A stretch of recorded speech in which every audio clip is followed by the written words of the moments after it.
सुजाता ने अपने बेटे नील के लिए लड़की ढूंढने के लिए सभी रिश्तेदारों दोस्तों से कह दिया था। उसे एक बहुत अच्छी लड़की की तलाश थी।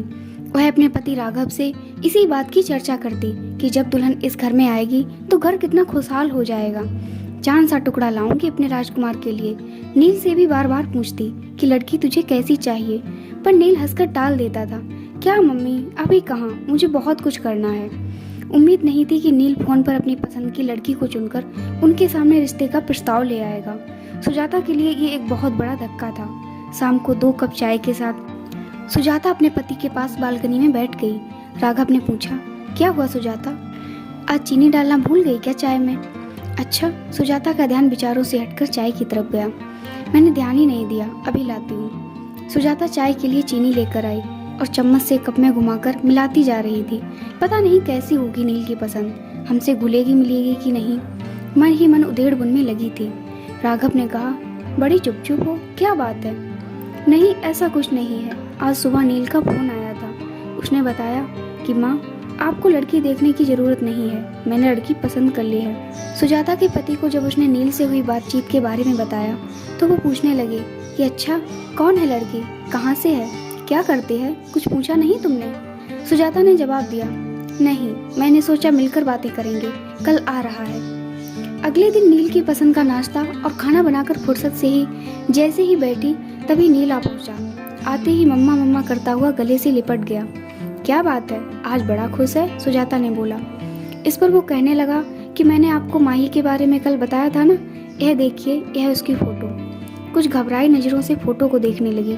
लड़की अच्छी थी, वैसे भी ना कहने का तो सवाल ही नहीं उठता था। नील की पसंद जो थी, पर अपने लिए अपनी तरह से रिश्तेदारों में जान पहचान की लड़की देखने की उसकी इच्छा हमेशा रही थी। राघव ने सुजाता को इस बात के लिए पहले ही समझा दिया था कि नील को ही जिंदगी बितानी है, नील की पसंद ही माननी चाहिए। एक तरह से सुजाता भी अपने मन को समझा चुकी थी और अपने बेटे की खुशी में खुश रहना चाहती थी। कैसी है मम्मा? नील ने उत्सुकता से पूछा। प्यारी है। कहाँ रहती है, क्या करती है? सुजाता ने जवाब देते हुए उससे कई सवाल कर डाले। माँ, मेरी कंपनी के पास एक कंपनी है, उसमें जॉब करती है। उसके घर में उसके मम्मी पापा और एक छोटा भाई है, आपसे मिलवाना चाहता हूँ। नहीं बेटा, तुमने पसंद कर ली तो हमने पसंद कर ली, उसके पापा ने कहा। उसके मम्मी पापा बात कर लें, फिर इस रिश्ते को आगे बढ़ाएंगे। नील ये सुनकर बहुत खुश हुआ और माही के मम्मी पापा का नंबर तुरंत अपने मम्मी पापा को दे दिया। कुछ दिन बाद दोनों का रिश्ता पक्का कर दिया। माही सांवले रंग रूप की थी, हाँ आंखें जरूर बड़ी थी, लेकिन उसे देखकर सुजाता को लगा कि मैं तो इससे अच्छी ढूंढ कर लाती। गोरी चिट्टी, पर मन महसूस कर रह गई। सगाई धूमधाम से हुई, शादी भी हो गई, पर सुजाता को चिंता थी कि कोई मेहमान बहू के सामने रंग पर न कुछ बोल दे। लेकिन उसने देखा माही के चेहरे पर एक मुस्कान रहती थी। दुल्हन थी माही, फिर भी सबका ध्यान रख रही थी। आपने पानी लिया, कुछ खाया? सब रिश्तेदार तारीफ करते नहीं थक रहे थे, पर माही ज्यादा बोलती नहीं थी। शायद उसकी आदत ही ऐसी थी, कम बोलना। सुजाता को माही से ज्यादा बातें करने का समय नहीं मिला। पहले मेहमान रहे, फिर वह हनीमून पर चले गए। वहां से लौटे तो दोनों की छुट्टियां खत्म हो गई थी और दोनों दिल्ली लौट गए। नील ने 2 कमरों का एक मकान किराए पर लिया हुआ था। माही और वह दोनों साथ ही निकलते थे। दोनों की कंपनी पास पास थी। फोन पर थोड़ी बहुत बात हो जाती थी, क्योंकि सुजाता को हमेशा राघव से माही की ही बात करनी होती थी।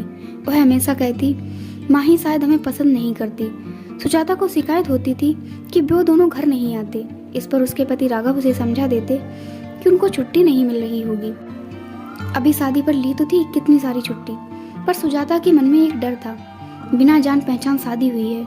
माही के कम बोलने की आदत की वजह से सुजाता और माही शादी होने के बावजूद भी एक दूसरे को ज्यादा करीब से नहीं जान पाए थे। एक दिन नील ने फोन किया और कहा, आप और पापा कुछ दिन के लिए आ जाओ, हम दोनों को छुट्टी नहीं मिल रही है, लेकिन आप लोग यहाँ आ जाइए, साथ मिलकर रहेंगे। सुजाता ने बहुत आनाकानी करते हुए मना किया, नहीं अभी नहीं, फिर कभी। लेकिन नील मानने को तैयार ही नहीं था। अच्छा, तेरे पापा से पूछकर बताऊंगी। राघव के हाँ कहने पर सुजाता की खुशी बढ़ गई और उसने एक लिस्ट तैयार कर ली कि क्या क्या राघव के साथ वह बाजार से जाकर नील की पसंद का लेगी। माही की भी खाने पीने की पसंद उसे पता चल चुकी थी, इसलिए उसने लड्डू, पंजीरी और घर का भी काफी सामान बना लिया था और बाजार से भी उनके लिए शर्ट और सूट खरीद लाई थी। आखिर पहली बार बेटे और बहू के पास रहने जा रही थी। राघव और सुजाता टैक्सी करके दिल्ली पहुंच गए। सुजाता सोचने लगी, माही ऑफिस होगी, छुट्टी तो ली नहीं होगी। दरवाजे पर ताला नहीं था। सुजाता को अच्छा महसूस हुआ। डोरबेल बजाते ही माही ने पैर छुए और नाश्ता और चाय लेकर आ गई। माही ने कहा, आप नहा धोकर कपड़े बदल लीजिए, मैं थोड़ी देर में खाना लाती हूँ। सामने नया टॉवल रख दिया। ये देखकर राघव मुस्कुराए। थोड़ी टेढ़ी निगाह से सुजाता थोड़ी सी मुस्कुराहट के साथ नजरें नीची करके नाश्ता करने लगी। देखा, बहू कितनी समझदार है। राघव के ये कहने पर सुजाता कुछ नहीं बोली। कहती भी क्या। शाम को जब नील आया तो सब खुशी से मिले। सुजाता सामान दिखाने लग गई। सब खुश थे। नील, सुजाता और राघव बातें कर रहे थे। माही अपने इधर उधर के काम समेटने लगी थी, बस एक छोटी सी मुस्कुराहट लिए। रात का खाना बाहर से ही ऑर्डर कर दिया था। सबने मिलकर खाना खाया। खा पीकर सब सोने चले गए। माही ने 2 चादर, 1 जग पानी और गिलास सब रख दिया था। सुजाता को मन ही मन खुशी हो रही थी और जैसा उसने सोचा था माही वैसी ही थी, घर को घर समझने वाली। अगले दिन ऑफिस था। नील बताता था कि दोनों कॉर्नफ्लेक्स खाकर जाते थे। सुजाता ने सोचा उन्हें कंपनी में मिल जाता होगा खाना, इसलिए कुछ ज़्यादा खाकर नहीं जाते। उसने सोचा क्यों ना मैं अपने राघव के लिए कुछ बना लूं। तभी माही की आवाज़ से उसका ध्यान टूटा। माँ, नाश्ता रेडीमेड है, ढोकला नील ने बाजार से ला दिया था।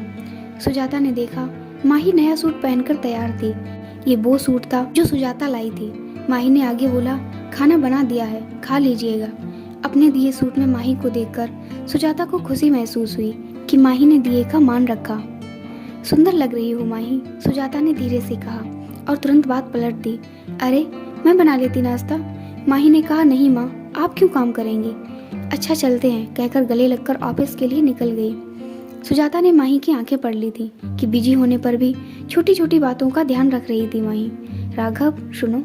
सुजाता ने अपने गालों पर हाथ रखकर कहा, मुझे माही के गले लगने का स्पर्श देर तक महसूस हो रहा है। आज बेटी होती तो ऐसे ही गले लगती। राघव ने भी अखबार पढ़ते पढ़ते भावुक दिल से हाँ कहा। लेकिन अगले दिन राघव से सुजाता कहने लगी, क्या फायदा आने का, दोनों को छुट्टी भी नहीं है और टाइम भी नहीं बिता पाते हमारे साथ। राघव ने भी हाँ में हाँ मिला दी। सुजाता कहने लगी कि 1-2 दिन में हम चले जाएंगे। अगले दिन माही सुबह ही नाश्ता बनाने में लग गई। सुजाता ने माही से कहा, तुम तैयार हो जाओ, ये मैं कर लूंगी।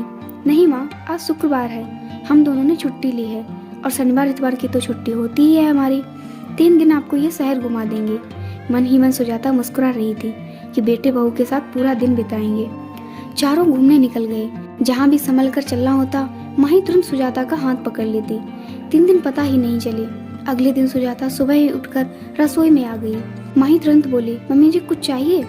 नहीं, सुजाता ने कहा, मैं तो इसलिए चली आई कि दोनों मिलकर काम करेंगे, सब काम जल्दी हो जाएगा। ये सुनकर माही मुस्कुरा दी। दोनों ने मिलकर नाश्ता बनाया और माही ऑफिस के लिए तैयार हो गई। नील और माही चले गए। सुजाता राघव से माही की तारीफ किए जा रही थी और राघव मुस्कुरा रहे थे। तुम वही हो जो माही के लिए इतना डरी बैठी थी। सुजाता धीरे से मुस्कुरा दी थी। शाम को नील और माही ऑफिस से आए। खाना खाते समय राघव ने कहा, नील, हम कल जाने की सोच रहे हैं। नील ने कहा, अभी तो कुछ और दिन, अभी तो खूब मन लग रहा है। आप अकेला तो महसूस नहीं कर रहे। नहीं नील बेटा, तुम्हारी मम्मी साथ है ना, तो दिन आराम से कट जाता है। कभी टीवी देख लेते हैं और कभी अखबार पढ़ लेते हैं। ऐसे में समय का पता नहीं चलता। नील ने कहा, तो फिर क्यों जाना है। खाना खाने के बाद बर्तन समेटकर माही कमरे में आकर बोली, मम्मी जी, शाम को ऑफिस से आकर बहुत अकेलापन लगेगा। आप दोनों के आने से रौनक हो गई है। थोड़े दिन और रुक जाइए, या मैं तो कहती हूँ कि आप हमारे साथ ही रहिए। वैसे भी अब पापा जी रिटायर हो गए हैं, कोई काम नहीं है। आप दोनों का ध्यान हम पास रहकर ज़्यादा अच्छे से रख पाएंगे। जो माही बोलती नहीं थी, वह आज बड़ी बड़ी बातें कर रही थी। राघव और सुजाता एक दूसरे को देखकर मुस्कुरा रहे थे।